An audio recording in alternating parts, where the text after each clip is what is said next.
Welcome to our Joya-e New Year's Eve service. Normally this room would be packed, and we wish, that we could all be together celebrating this special time of year. But of course, due to circumstances, that isn't possible. However, we are really, really happy to be able to perform this service and send it out to you over the internet as we look back on this past year and reflect, and also looking ahead into the new year. So let's begin our service with Sutra Chanting. Today we will chant Ju-sei-ge, and this is a section of the larger Sutra of Immeasurable Life, and it expresses Amida Buddha's deep wish for the happiness of all beings. And so we'll be putting the text up on the screen so that you can chant along.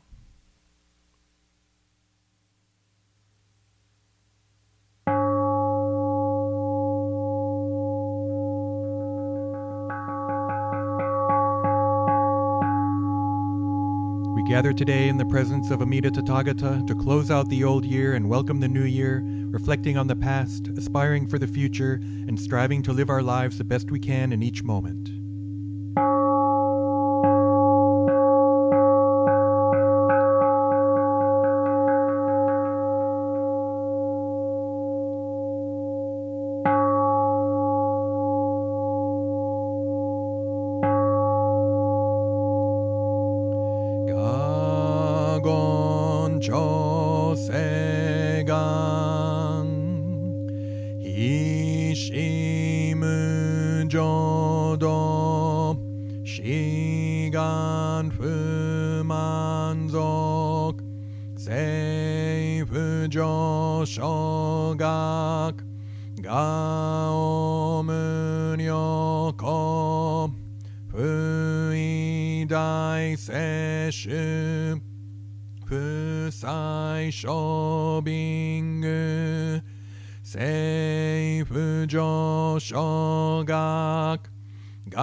Ryokujin shonen Joe shubongyo Shigumu jodo Isho tenin shi Jinniki and Daiko Fushomu saido Shoujo sankumyo Kosai shunyakunam Kaiichi egen Meshi konmoan Heisoku shoakudo Tsudapen zen shumon Kosojo manzok Iyo no jippo Nichigapen shujuki Tenko onpugen Ishu kai hozo Koseku dokuho Jodai shuchu Seppo shishiku Kuyo isai but Gusoku shutoku hom Ganne shipjomam Tokui sangayo Nyobup mugechi Tsudatmi fusho Gangaku erik Toshi saisho som Shiganya koka Daisen o kando Kokusho tenin Touchin myoke Namandabu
shing ojo anakok.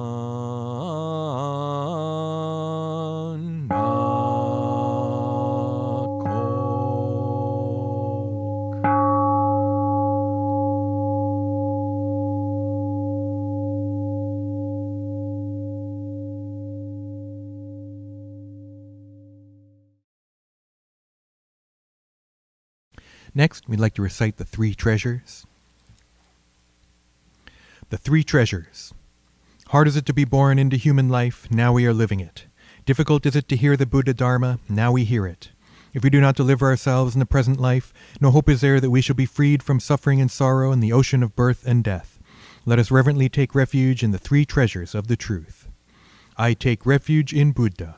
May we all together absorb into ourselves the principle of your way to enlightenment and awaken in ourselves your supreme will. I take refuge in Dharma. May we all together be submerged in the depth of the doctrine and gain wisdom as deep as the ocean. I take refuge in Sangha.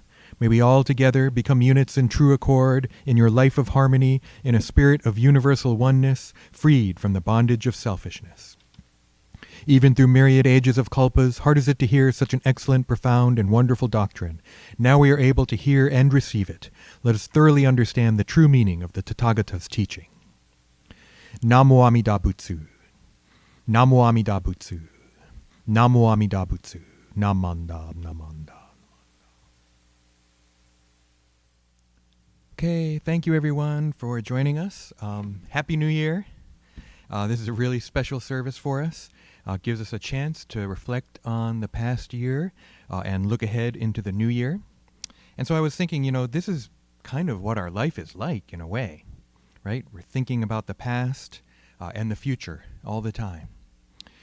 This can be a source of distress for us when we get stuck in the past and worrying about things that happened in the past, or we might feel anxious about what might happen in the future. And Buddhism says a lot about this, right? And so maybe New Year's, both New Year's Eve and New Year's Day, are the perfect quintessential Buddhist holidays. So I'm going to suggest one of my favorite Buddhist concepts, the middle way, to help us think about this. Don't get stuck in the past, right? It's already happened. Nothing we can do about it. Don't worry too much about the future. It hasn't happened yet, right? We can't control it. But we also don't want to ignore the past or forget the past, right?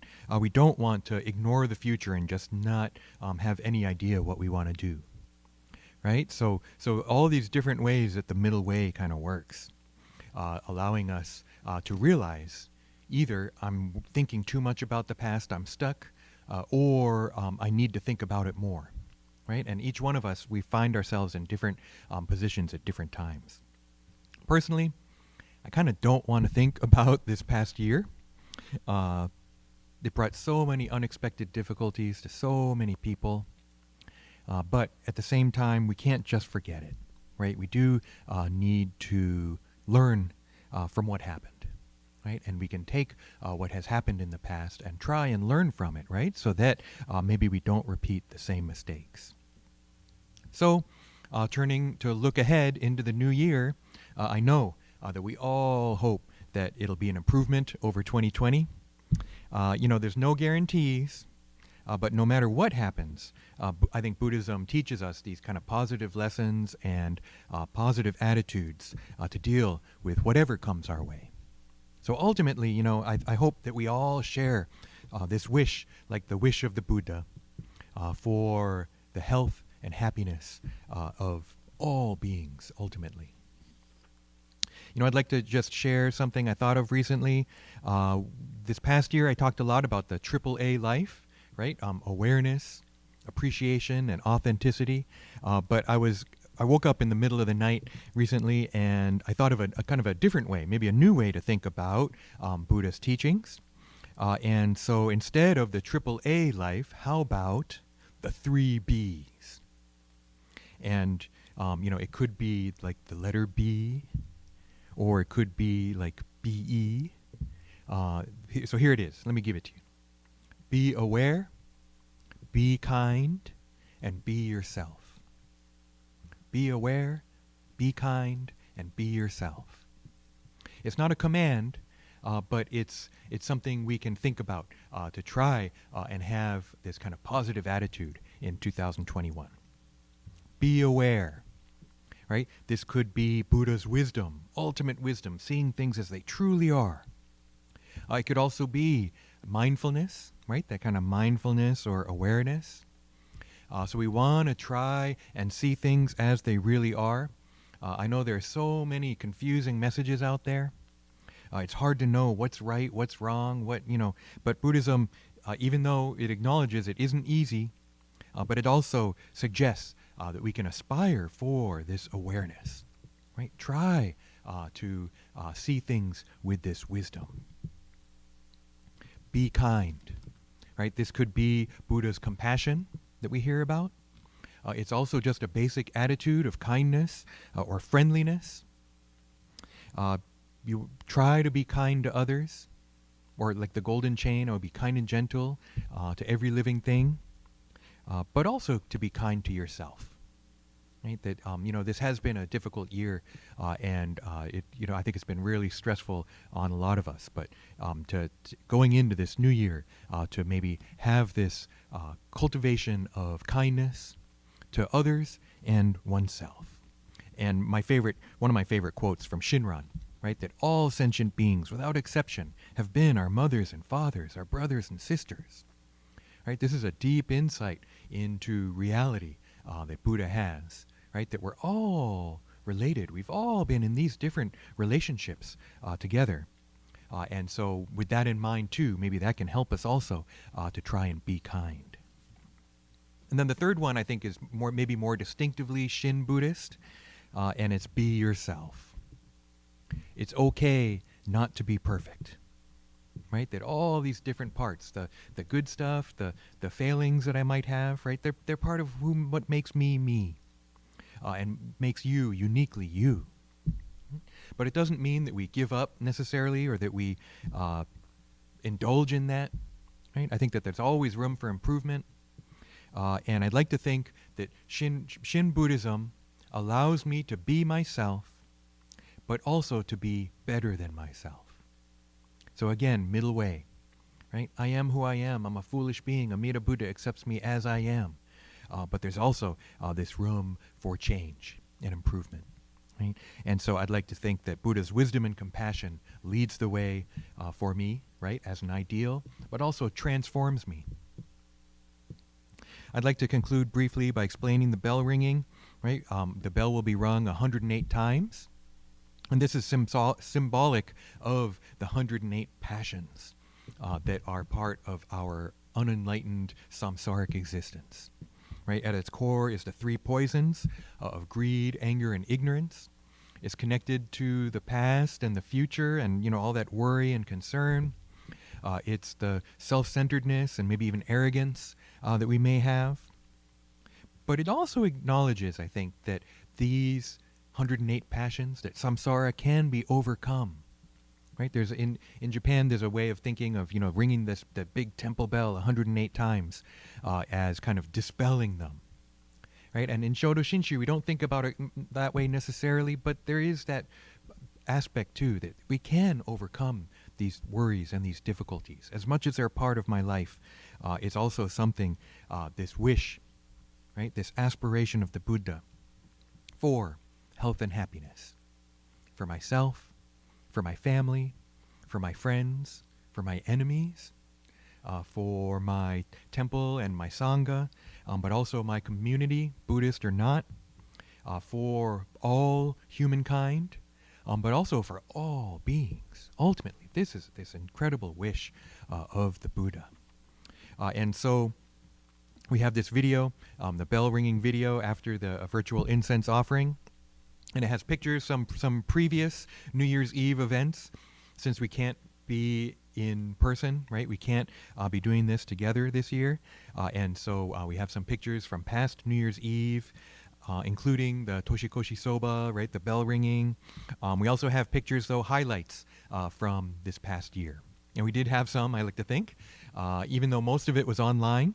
So we have some pictures from some of our Zoom gatherings, our virtual Obon festival, my animal buddies, some of the services we've had here, some pictures of the temple. Even we had some in-person stuff. It's hard to remember. It was almost a year ago, right? But we did have some in-person stuff at the beginning of 2020. So I hope you enjoy.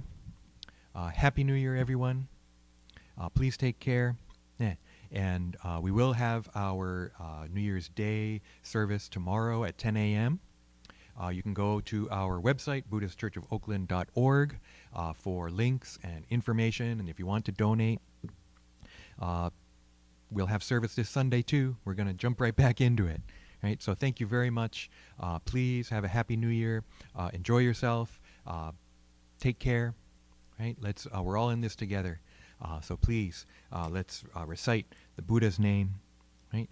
With the spirit of the 3 B's: to be aware, to be kind, and to be yourself. Namo Amida Butsu. Namo Amida Butsu. Namo Amida Butsu. Namanda. Namanda.